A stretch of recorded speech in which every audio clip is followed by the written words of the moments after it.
আশা করব মাই last duchess Robert Browning এর যে কবিতা সেটা তোমাদের পড়া হয়ে গেছে। আর এটা পড়ার পরেই যেটা সবথেকে গুরুত্বপূর্ণভাবে তোমাদের করা উচিত সেটা হচ্ছে SAQ অর্থাৎ শর্ট অ্যান্সার টাইপ কোয়েশ্চেন্স ভালোভাবে প্রিপারেশন। আর এই জন্যই আমরা আজকের ক্লাসটা করব SAQ on My Last Duchess for the students of class 11 under WBCHSE board. SAQ বা শর্ট অ্যান্সার টাইপ কোয়েশ্চেন আমাদের কাছে একটু কমপ্লিকেটেড বলে মনে হতে পারে।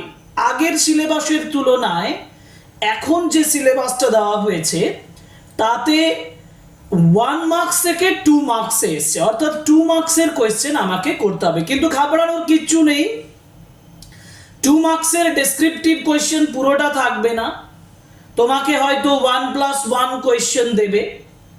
সুতরাং SAQ কমপ্লিট উত্তর করতে গেলে কবিতাটি অর্থাৎ পোয়েমটা তোমাকে ভালো করে পড়তে হবে। আর সেটার জন্য তোমাদের আমি রিকোয়েস্ট করব, ডেসক্রিপশন বক্সে লিংক আছে, ওখানে গিয়ে আগে মাই লাস্ট ডাচেস টেক্সটটা পড়ে নাও, তারপর এই SAQ স্টার্ট করো। কারণ SAQ মুখস্থ নয়, কোনো মুখস্থ বিদ্যা করে তুমি SAQ এগিয়ে যেতে পারবে না। ওভারঅল কমপ্লিট পোয়েমটা পড়ো, পড়ার পরে তোমারই কনফিডেন্স তৈরি হয়ে যাবে, না এবার SAQ আমি ইজিলি করতে পারবো। যাই হোক, আমরা SAQ করাবো। আমি এই ক্লাসটা তোমাদের SAQ করানোর জন্যই করছি। যে সকল কোয়েশ্চেনগুলো আমার মনে হয়েছে তোমাদের অত্যন্ত গুরুত্বপূর্ণভাবে করা উচিত সেই কোয়েশ্চেনগুলোই আমি এখানে আলোচনা করব।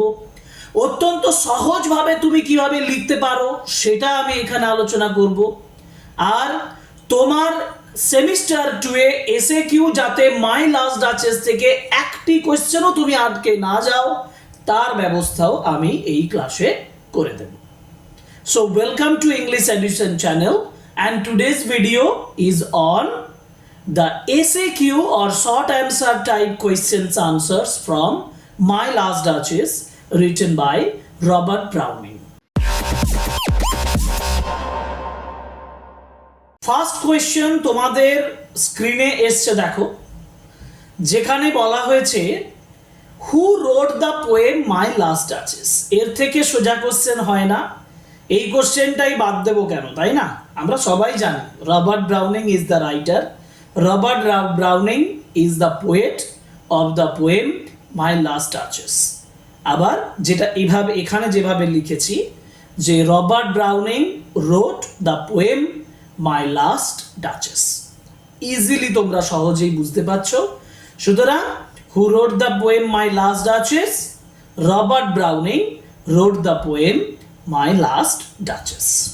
ওকে, তাহলে কোয়েশ্চেন নাম্বার 2 তে যাই। Question number 2, in which year was my last duchess first publish. দেখো তোমাদের মনে হতে পারে এই কোয়েশ্চেনগুলো তো স্যার 1 মার্কসের কোয়েশ্চেন, এই 1 মার্কসের কোয়েশ্চেনটাই 2 মার্কসের কোয়েশ্চেন হবে যদি তোমাকে এখানে প্রশ্ন দেয় যে who wrote the poem my last duchess and in which year was my last duchess first published. হয়ে গেল। সুতরাং ইন হুইচ ইয়ার মানে কোন বছরে, in which year was my last duchess first published, my last duchess সর্বপ্রথম published হয়েছিল। উত্তরটা খুব সহজ, 1842, 1842। In 1842 it was first published. আমি লিখবো কি না, the poem my last duchess, এই যে এখানে যেভাবে বলেছি যে মাই লাস্ট ডাচেস, তার আগে আমি ব্যবহার করব দ্য পোয়েম। এটা তো খুব সহজভাবে লিখে দিয়েছি, ইট ওয়াজ ফার্স্ট পাবলিশড ইন 1842। এটার সঙ্গে এটা অ্যাটাচ থাকলে এই উত্তরটা লেখা সহজ। কিন্তু আমি আরো অন্যভাবে যদি বলি তোমাদের জন্য, দেখবে আমি এখানে বলবো যে the poem my last duchess was first published in 1842। Okay, next question, question number 3, in which collection, in which collection মানে কোন সংকলনে, মানে কবিতা সংকলনে, কবিতার বইতে did my last duchess appear, my last duchess সর্বপ্রথম আবির্ভূত হয়েছিলেন। তাহলে মাই লাস্ট ডাচেস সর্বপ্রথম এক কথায় কোথায় পাবলিশড হয়েছিল বা কোথায় অ্যাপিয়ার করেছিল, আমি কি লিখবো? আমি লিখবো the poem my last duchess first, did দিয়ে প্রশ্নটা আছে দেখো, তাহলে আমি লিখবো মাই last duchess first published, was published, শুধু পাবলিশড বললে চলবে না। যদি পাবলিশড দিয়ে করি তাহলে মাই লাস্ট ডাচেস ওয়াজ ফার্স্ট পাবলিশড। যদি আমি ওয়াজ ফার্স্ট পাবলিশড এভাবে যদি না করি, যদি আমি এখানে অ্যাপিয়ার দিয়ে করি, তাহলে আমার প্রশ্নটা ডিড দিয়ে করা আছে, দেখো ডিড দিয়ে করা আছে, তাহলে আমি লিখবো মাই last duchess first appeared, APPEARED, appeared মানে আবির্ভূত হয়েছিল, মানে প্রকাশিত হয়েছিল। আবির্ভূত বারবার বলছি, এটা হচ্ছে প্রকাশিত হয়েছিল ইন ব্রাউনিংস কালেকশন, ব্রাউনিং এর যে collections of poem dramatic lyrics, dramatic লিরিক্সে প্রথম পাবলিশড হয়েছিল। এখানে সহজভাবে আমি তোমাদের জন্য লিখে দিয়েছি it appeared in Browning's collection dramatic lyrics. Okay, এটা 1 মার্কসের কোয়েশ্চেন। এবার কোয়েশ্চেন নাম্বার 4 এ যাও।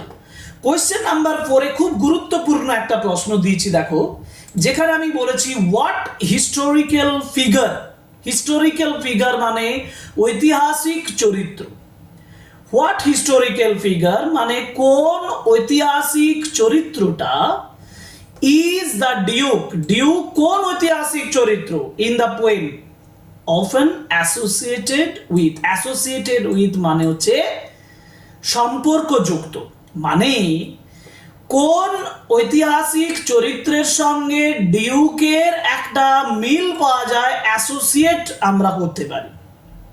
আচ্ছা, কোন হিস্টোরিক্যাল ফিগারের সঙ্গে আমি অ্যাসোসিয়েট করতে পারি? আমরা তো সবাই জানি ডিউক অ্যালফোনসোর কথা বলা হয়েছে, Duke Alfonso, Duke Alfonso the second, second কথাটা দেখো 2 রোমান হরফে 2 লিখেছি। আমি লিখেছি the duke, duke is often associated with Alfonso the second the duke of Ferrara বা ফেরেরা, বোঝা গেল? তাহলে হোয়াট হিস্টোরিক্যাল, সহজভাবে লিখতে গেলে what historical figure is the Duke in the poem often associated, তাহলে আমি বলবো the duke is associated with, the Duke in the poem my last duchess is associated with, সম্পর্ক associated with Alfonso II the Duke of Ferrara। ওকে, আমাকে পরের পেজে যেতে হবে, মানে কোশ্চেন নাম্বার 5 এ দেখো, কোশ্চেন নাম্বার 5 এ বলা আছে হোয়াট ইভেন্ট, হোয়াট ইভেন্ট মানে কোন ঘটনাটা, হোয়াট ইভেন্ট ইজ বিলিভড মানে কোন ঘটনাটাকে বিশ্বাস করা হয় two have inspired the poem, inspired the poem মানে কবিতাটিকে যথেষ্ট প্রভাবিত করেছে। কোন ঘটনাটা প্রভাবিত করেছে? আচ্ছা, কবিতার অ্যানালিসিস থেকে আমরা জানি কোন ঘটনাটি, না ঘটনাটা হচ্ছে যে অ্যালফোনসো দ্য সেকেন্ডের ফার্স্ট যে ম্যারেজ, ফার্স্ট ম্যারেজে তার বিয়ে হয়েছিল লিউক্রেজিয়ার সঙ্গে, লিউক্রেজিয়া মারা গেছেন, সেকেন্ড ম্যারেজ করতে এসছেন, সেটেল করতে এসছেন, তাহলে এনভয়, কাউন্টের যে এনভয় তার সঙ্গে তিনি কথা বলছেন, সেই প্রসঙ্গে তিনি তার প্রিভিয়াস যে যিনি স্ত্রী ছিলেন, ওয়াইফ ছিলেন, মানে যিনি অলরেডি ডেড, তার সম্পর্কে ডেসক্রিপশন করছেন। তাহলে আমার প্রশ্নটা হচ্ছে যে what event is believed two have inspired the poem, দেখো লিখেছি, একটু জটিলতার দিকে যাচ্ছে এই কোশ্চেনটা, যে অ্যাকচুয়ালি কোন ইভেন্টটা, না the poem is inspired by, আমি এখান থেকে লিখেছি, যদিও কোয়েশ্চেনটা ফলো করে লিখিনি, is believe to have inspired কথাটা বলিনি, আমি বলেছি the poem my last duchess is inspired by the duke's marriage to Lucrezia, যে কথাটা আমি বলছিলাম, যে ডিউকের marriage to Lucrezia de Medici, লিউক্রেজিয়ার পুরো নাম, the poem is inspired by the Duke's marriage to Lucrezia di Medici, who died, যিনি মারা গিয়েছিলেন mysteriously, রহস্যময় ভাবে, and now এবং এখন Duke is going to marry, he is going to marry another lady Barbara, তিনি আরো একটা মেয়ে বারবারাকে বিয়ে করতে চলেছেন, যিনি হচ্ছেন ডটার অফ ফার্ডিনান্ড। তিনি ফার্ডিনান্দের মেয়ে। Barbara is the daughter, Barbara was the daughter of Ferdinand. Okay, Roman empire Ferdinand, তার যে কিং, তার ফার্ডিনান্ড তার মেয়েকে বিয়ে করতে চলেছেন। এটা একটা হিস্টোরিক্যাল রেফারেন্স, যেটা আমি বললাম যে কোন ঘটনাটা ইন্সপায়ার করছে এখানে। পরের কোশ্চেনে যাই, বুঝতে পারছো নিশ্চয়ই, কোশ্চেন নাম্বার 6। আচ্ছা, তোমাদের এই কোশ্চেনগুলো করার সময় মনে হতে পারে যে এই কোশ্চেনগুলো এইভাবে লিখতে হবে স্যার। হ্যাঁ, যদি তোমাকে ভালোভাবে মার্কস পেতে হয় আর যদি ক্লাস 12 এর জন্য প্রিপারেশনটা ভালোভাবে নিতে হয়, মানে SAQ যেহেতু 2 মার্কসের কোশ্চেন, সেহেতু স্ট্যান্ডার্ডের সঙ্গে ভালোভাবে লিখতে হবে। এবং দেখো না, প্রত্যেকটা কোয়েশ্চেন ফলো করে আমি ইজিলি তোমাদেরকে বলছি, শুধু উত্তরটা একটু জানা, টেক্সট অ্যানালিসিসটা পড়াশোনা করে, তারপরে দেখবে তোমার এই কোশ্চেন ইজিলি লিখতে পারবে। আমার আগের কোশ্চেনে, যেটা কোশ্চেন নাম্বার 5 বলেছি, what event is believed two have inspired the poem, একটু জটিলতার দিকে চলে গেছে। এর পরের কোশ্চেন সোজা আছে, দেখো, what does the poem reflect about the role of women, অর্থাৎ হোয়াট ডাজ দ্য পোয়েম, এই কবিতাটা রিফ্লেক্ট করে রোল অফ ওমেন। আচ্ছা, ওমেনের যে রোল, ওমেনের যে ভূমিকা, সেটা এই কবিতাটা কিভাবে প্রকাশ করছে। আমরা এই কবিতাটা থেকে কি দেখতে পাচ্ছি? আমি দেখতে পাচ্ছি যে যারা মানে উইমেন বা ওমেন, তাদেরকে সমাজে কি হচ্ছে, চেপে রাখা হয়েছে, সাপ্রেস করে রাখা হয়েছে, সাবজুগেটেড, তারা সাবজুগেটেড, তারা সাপ্রেসড, সেটাই আমাকে এখানে বলতে হবে। আমি যদি সহজভাবে বলে দিই না, যে এই যে বলেছে what does the poem reflect, তাহলে আমি বলতে পারি the poem reflects, the poem রিফ্লেক্টের সঙ্গে এস হবে, কারণ ডাজ দিয়ে প্রশ্নটা আছে। তাহলে দ্য পোয়েম রিফ্লেক্টস, কি রিফ্লেক্টস করে? Reflects the subjugation or the suppression of the women in society. এটা বলে দিলেই উত্তর হয়ে যাবে। আমি কি লিখেছি দেখো, এটা আমি এখনো দেখিনি। The poem reflects the suppression of women and male dominance. আরেকটা জিনিস বলেছি যে উইমেনদেরকে সাপ্রেস কারা করছে? মেল, পুরুষেরা। তাহলে মেল ডমিনেন্সটা দেখানো হয়েছে। এখানে তুমি রেখে দাও, মেল ডমিনেন্সে ফুল স্টপ দিয়ে দাও, হয়ে যাবে উত্তর। The poem reflects the suppressions of women and male dominance during the Renaissance period. Renaissance period-এ male dominance এবং suppression of the women, এদের এই বিষয়টাকে এখানে তুলে ধরা হয়েছে। খুব সুন্দর। এটা কিন্তু 2 মার্কসের ডেসক্রিপটিভ, 5 এবং 6 2 মার্কসের ডেসক্রিপটিভ হয়ে যাবে। ঠিক আছে, একেবারে একটাই কোশ্চেন 2 মার্কস থাকবে। পরের কোশ্চেন যাই, question number 7, what is the form, what is the form of the poem, বা আমি বলবো হোয়াট টাইপ অফ পোয়েম, কি ধরনের কবিতা, what type of poem is my last duchess. একদম পড়ানোর শুরু থেকে বলে এসেছি, my last duchess is an example of dramatic monologue. So it is a dramatic monologue. The poem my last duchess is a dramatic monologue. আমি যেভাবে বলছি তুমি সেভাবে তোমরা ফলো করো এবং সেভাবে লেখো, খাতায় প্র্যাকটিস করো, দেখবে সহজেই তোমার উত্তর হয়ে যাবে। কি বললাম? My last duchess is a dramatic monologue. সহজভাবে my last duchess, the poem my last duchess is a dramatic monologue. বা আমি বলতে পারি my last duchess is my last duchess written by Robert Browning is an example of dramatic monologue, is an example of dramatic monologue. Okay, প্রশ্ন আসবে এবারে, dramatic monologue বলতে কি বোঝায়। এই ড্রামাটিক মনোলগের ডেফিনিশনস কিন্তু তোমার 2 মার্কসের জন্য ইম্পর্টেন্ট। আমাকে বলবে হোয়াট টাইপ অফ পোয়েম, আর এটা আলাদা করে পড়তে পারি যে what is a dramatic monologue. Dramatic monologue কি পুরোপুরি মুখস্থ করে রাখবে। Dramatic monologue is a poem. Dramatic monologue একটা কবিতা। আমরা বোঝানোর সময় তো বুঝিয়েছি যে মনোলগ, একজন ব্যক্তি এখানে কথা বলবেন, একজন সাইলেন্ট লিসেনার থাকবেন, ড্রামাটিক্যালি প্রেজেন্ট করা হবে, যিনি বলছেন, যিনি এখানে স্পিকার, তার ক্যারেক্টারটা প্রকাশ পাবে, সিচুয়েশন প্রকাশ পাবে, that is called dramatic monologue. A dramatic monologue is a poem in which a single speaker, a dramatic monologue is a poem in which a single speaker reveals their thoughts. একজন single speaker তাদের ভাবনা চিন্তাগুলো, একজন speaker তার, দেয়ার না করে আমি এখানে হিজ বা হার করতে পারি, হিজ অর হার থটস, তার ভাবনা চিন্তাগুলো প্রকাশ করবেন, অ্যান্ড ক্যারেক্টার, তার চরিত্রটা প্রকাশ করবেন টু এ সাইলেন্ট লিসেনার। খুব সহজ একটা সিঙ্গেল লাইনে আমি এটা বলেছি। আমাকে 2 মার্কসের কোশ্চেন বলতে গেলে আমি এখানে একটু যোগ করে দেবো যে the speaker represents in thoughts in a dramatic way, in a dramatic way, and it represents his character, তার ক্যারেক্টারটাকে রিপ্রেজেন্ট করে, it shows বা it expresses his own character, তার নিজস্ব চরিত্র, ক্যারেক্টার এন্ড সিচুয়েশন। তাহলে আমি কি বললাম, a dramatic মোনোলগ is a poem in which a single speaker reveals their thoughts and character to a silent listener. This is presented in a dramatic way and it expresses it represents the character of the speaker and also the situation. বোঝা গেল? ওকে, dramatic মোনোলগ সম্পর্কে clear হলো idea. এবার যাব question number 9। Question number 9 এ আমি দিয়েছি how many lines does my last duchess have? Last ডাচেসে কটা লাইন আছে? আমি কেন এই কথাটা দিয়েছি, কারণ এর সঙ্গে একটা জুড়ে দিতে পারে, একটা কোশ্চেন জুড়ে যেতে পারে। কি না, মাই লাস্ট ডাচেসে আমরা 56 লাইনস পেয়েছি। দেখবে আমরা 56 লাইনসের কথা বলেছি, 56 লাইনস রয়েছে, কিন্তু 56 লাইনস কিভাবে রয়েছে? 28টা 28 কাপলেট, মানে দুটো করে, মানে যে লাইনগুলো আছে সেগুলো একটা ছন্দ আছে, দুটো করে লাইন পরস্পরের মিল আছে, যার জন্য আমি বলবো এগুলোকে রাইমিং কাপলেট। কি বলবো? Rhyming couplet, RHYMING, rhyming couplet, COUPLET।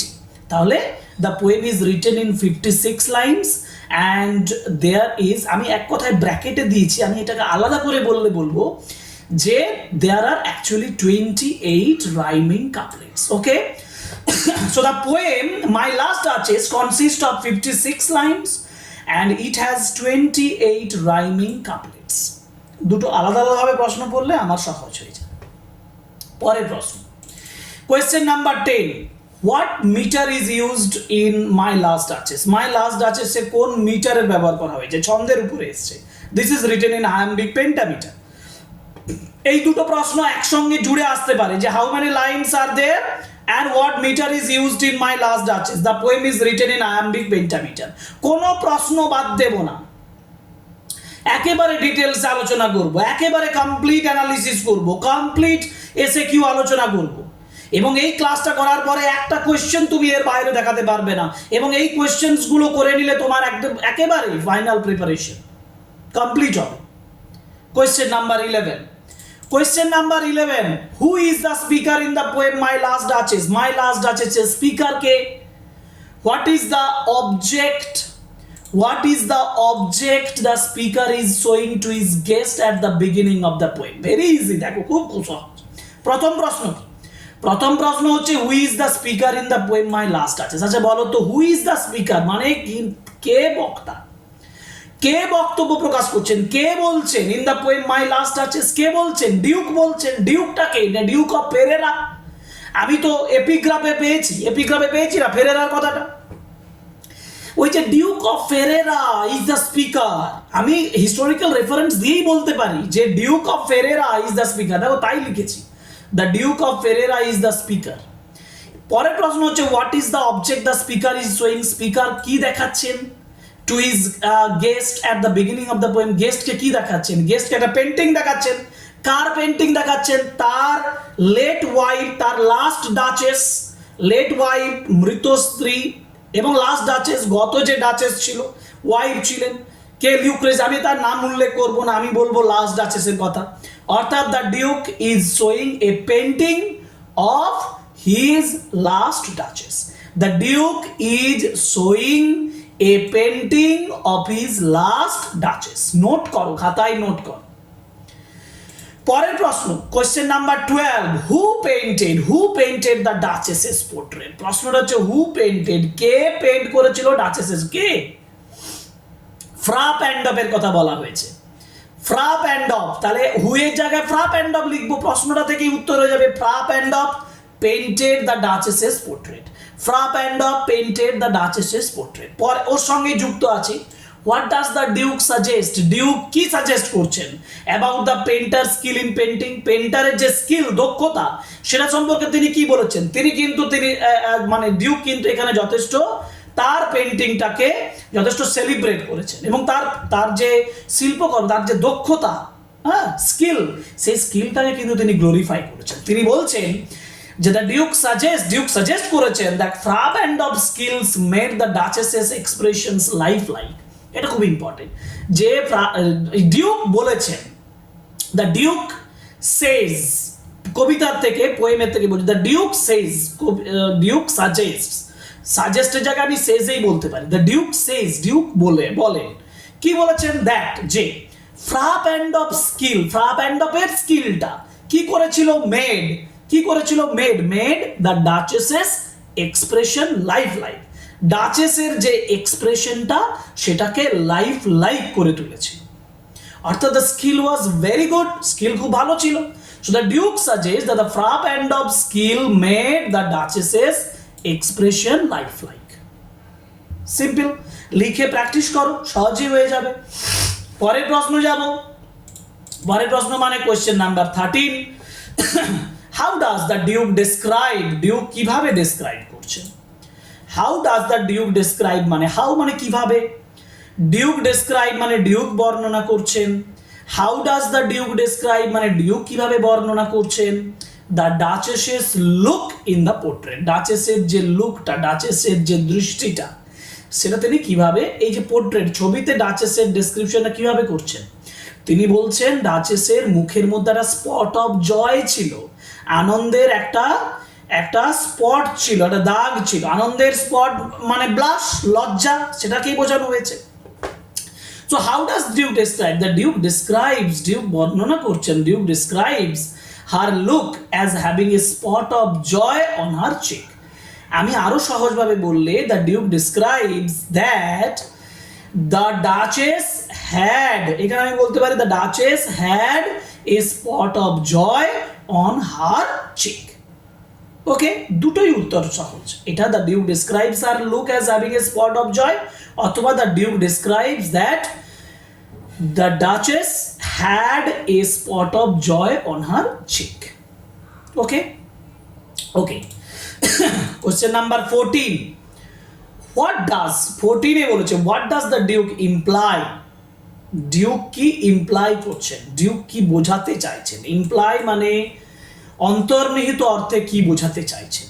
What does the duke imply about the duchess's behaviour, ডাচেসের আচরণটা সম্পর্কে টুয়ার্ডস আদার। এখানে ডিউক যেটা বলেছেন, ডিউক বোঝাতে চেয়েছেন কি, যে তার আচরণেই যে তিনি শুধু হাসেন তাই নয়, অন্যান্যদেরকে দেখলেও তিনি হাসছেন, সেটাই আমি বলবো। দেখো, ডিউক ইমপ্লাইজ, ডিউক বোঝাতে চেয়েছেন, বা ডিউক সাজেস্ট, ডিউক বুঝিয়েছেন, ডিউক সেজ, ডিউক বলছেন, দ্যাট যে duchess was too easily pleased, duchess খুব তাড়াতাড়ি আনন্দিত হন। The duchess was too easily pleased by others, অন্যান্যদের দ্বারা। অ্যাজ, যেমন ভাবে she liked whatever she looked on, তিনি পছন্দ করেন whatever she looked on, যা কিছুই তিনি দেখুন না কেন।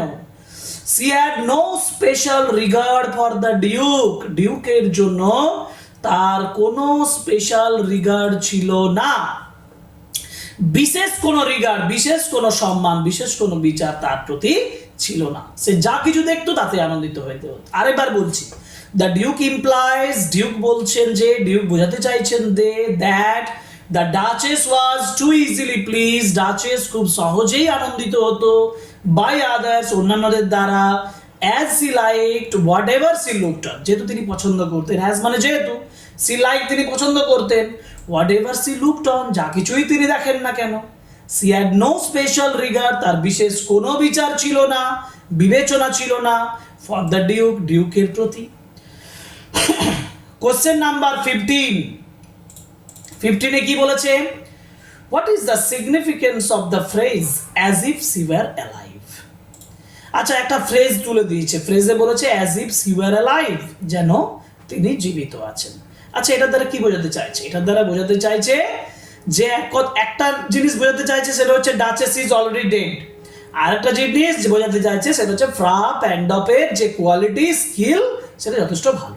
আমি দুটো যদি এভাবে লিখি যে the phrase as if she were alive indicates বা সাজেস্টস বা সিগনিফাইজ, কি বললাম, the phrase as if she were alive suggest or signifies or says, বলছে দ্যাট যে, কি বলছে, that the Duchess is no longer alive, Duchess is dead, and the skill of Frapp and off is very good.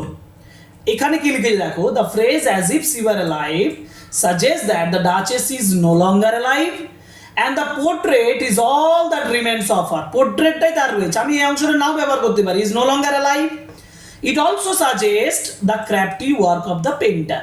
তাহলে এই অংশটা আমরা বাদ দিতে পারি, এই অংশটা বাদ দিয়ে ফেলে দিতে পারি এবং আমি বলতে পারি কি, the phrase as if she were alive suggests that the Duchess is no longer alive, and it also suggests the crafty work of the painter. Clear? Question number 15. এবার আমি কোশ্চেন নাম্বার 16 এ যাব। হাউ ডাজ দ্য ডিউক, কিভাবে duke control করছেন the view of the portrait, পোর্ট্রেটের ভিউটা তিনি কিভাবে কন্ট্রোল করছেন, কারণ পোর্ট্রেটটাতে কি দেওয়া আছে, একটা পর্দা দেওয়া আছে, একটা কার্টেন দেওয়া আছে।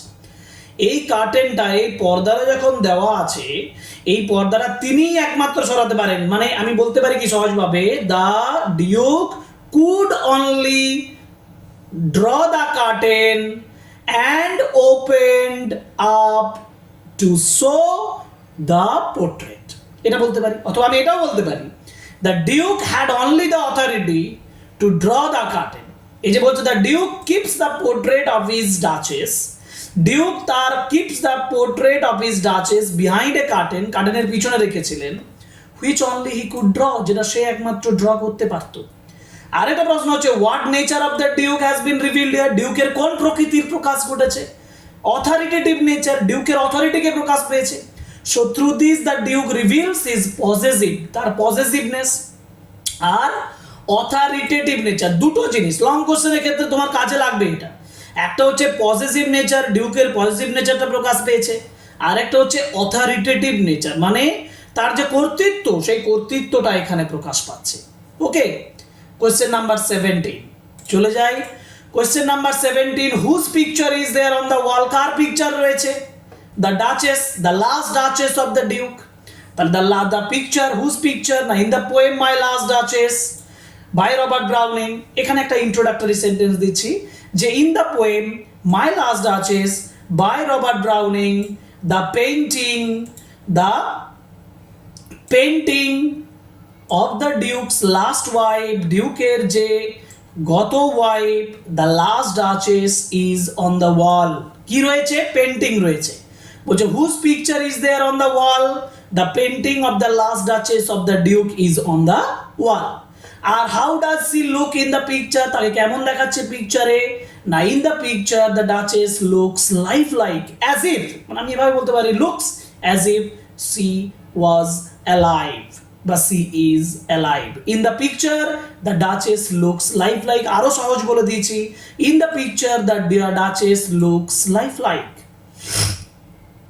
Next question, question number 18, that is my last duchess painted on the wall, that is my last duchess painted on the wall, এটাই আমার লাস্ট ডাচেস যেটা পেইন্ট করা আছে ওয়ালের উপরে, that is my last duchess painted on the wall. Who says this and to whom? আচ্ছা, এই কথাটা কে বলছে, ডিউক বলছে তো নাকি? তাহলে in Robert Browning's poem My Last Duchess, বা আমি বলতে পারি in the above quoted sentence taken from My Last Duchess, in the above quoted line taken from My Last Duchess, the speaker is but the Duke of Ferrara says this to, কাকে বলছে, কারণ একজন কাউন্টের এনভয়কে বলছে, to the envoy of a count who has come with the marriage proposal, বা who has come to settle the duke's marriage। এখানে বলতে পারি who has come, যে এসেছে, who has come মানে কাউন্ট, তাহলে to the envoy of a count who has come to settle, settle, settle the marriage of the second marriage of the duke, another marriage of the duke, এটা যোগ করে দিতে পারবো। Okay, question number 19, that is my last duchess painted on the wall, এটাই আমার শেষ duchess যে on the ওয়াল, দেওয়ালের উপরে যাকে টাঙানো আছে। What does the speaker mean by the expression last duchess, যেটা আমি একটু আগে আলোচনা করেছিলাম, লাস্ট ডাচেস বলতে কি বোঝাচ্ছে, last duchess refers to the Duke's wife, last duchess বলছে ডিউকের স্ত্রীকে, হু ইজ নাও ডেড, যে এখন মৃত, এটা বোঝাচ্ছে। এই যে that expression last duchess refers to the Duke's wife who is now dead, And what does the pronoun my suggest? My suggests the possessive nature. Possessive nature of the duke. Duke এর possessive nature কে বোঝাচ্ছে. So my suggests that the duke is possessive. But the phrase, the word my suggests the duke's possessive nature. Possessive. Possessive is a very important word in the perspective of the poem. কবিতার পার্সপেক্টিভে positive কথাটা খুবই গুরুত্বপূর্ণ, কারণ positive কথাটার মাধ্যমে বোঝাচ্ছে যেটা কর্তৃত্ব বা কারো কিছু থাকা অর্থে বোঝাচ্ছে যে তার পজিটিভ নেচার প্রকাশ পাচ্ছে। And he consider his wife his property, এবং তার স্ত্রীকে সে কনসিডার করেছিল কি হিসাবে, এখানে কনসিডার না করে আমি বলবো considers, and he considers his wife his property. ঠিক আছে, ওকে, পরের কোয়েশ্চেন, এগুলো নোট করো। পরের question number 20, Fra Pandolf's hands worked busily a day.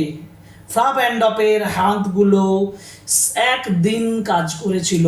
Who is ফ্রাপ and of? ফ্রাপ and of is the an imaginary painter. Duke যার কথা উল্লেখ করেছেন, Fra Pandolf's hands worked easily a day. Who is ফ্রাপ and of? Frap and Dop in Browning's poem My Last Duchess, Frap and Dop is an imaginary painter. Frap and Dop হচ্ছেন একজন imaginary painter, একজন কাল্পনিক painter. And what did his hands do busily a day? সারাদিন ধরে তার হাতটা কি করেছে? The hands of the artist Frap and Dop এর হাতগুলো walked busily a day, সারাদিন কাজ করেছিল painting the portrait of the duke's last duchess, ডিউকের লাস্ট ডাচেসের যে পেইন্টিং, সেই পেইন্টিংটা করে। অর্থাৎ পেইন্টিংটাতে সারাদিন সে ব্যস্তভাবে কাজ করে পেইন্টিংটা করেছিল, ডিউকের লাস্ট ডাচেসের পেইন্টিং। এটাই বলা হচ্ছে the hands of the artist Fra Pandolf ওয়াক busily a day painting the portrait of the duke's last duchess. Okay, 20 questions আলোচনা করলাম। এই ক্লাসটা আর আমি দীর্ঘায়িত করব না, কিন্তু এটা মনে রাখবে, কোয়েশ্চেন এখানে কি শেষ হলো? নো, কোয়েশ্চেন শেষ হয়নি। 20-র পরে আরো কোয়েশ্চেন্স আছে, সেগুলো আজকে আলোচনা করব না, আমরা নেক্সট ক্লাসে তোমাদের জন্য দেব। আজকের ক্লাসটা এই পর্যন্তই। 20 কোয়েশ্চেন্স আর মোর কোয়েশ্চেন্স ওয়েলকাম, আরো কোয়েশ্চেন্স আসবে। তোমার প্রিপারেশনস কমপ্লিট হবে যখন তুমি প্রত্যেকটা ক্লাস আমাদের ফলো করবে। আর প্রত্যেকটা ক্লাস ফলো করার পাশাপাশি আরো একটা রিকোয়েস্ট করব, সাবস্ক্রাইব করো চ্যানেলটি, সঙ্গে থাকো, আমার সঙ্গে থাকো, ক্লাসগুলো করো, তোমার প্রিপারেশন কমপ্লিট হবেই হবে। আর অতি অবশ্যই লাইক, কমেন্ট এবং শেয়ার করে আমাদের সঙ্গে কন্ট্যাক্ট করো। তোমাদের যদি কোনো কিছু প্রয়োজন হয় তাহলে কমেন্ট বক্সে আমাদেরকে লিখে পাঠাও। আর একই সঙ্গে আমাদের চ্যানেলগুলো তোমাদের আমাদের যে ভিডিওগুলো বা ক্লাসগুলো তোমাদের বন্ধুদের কাছে শেয়ার করে দাও, যাতে তারাও তোমাদের মতো আমাদের যে ক্লাসগুলো দেখতে পারে এবং উপকৃত হতে পারে। ওকে, so that's all about today, and thank you very much.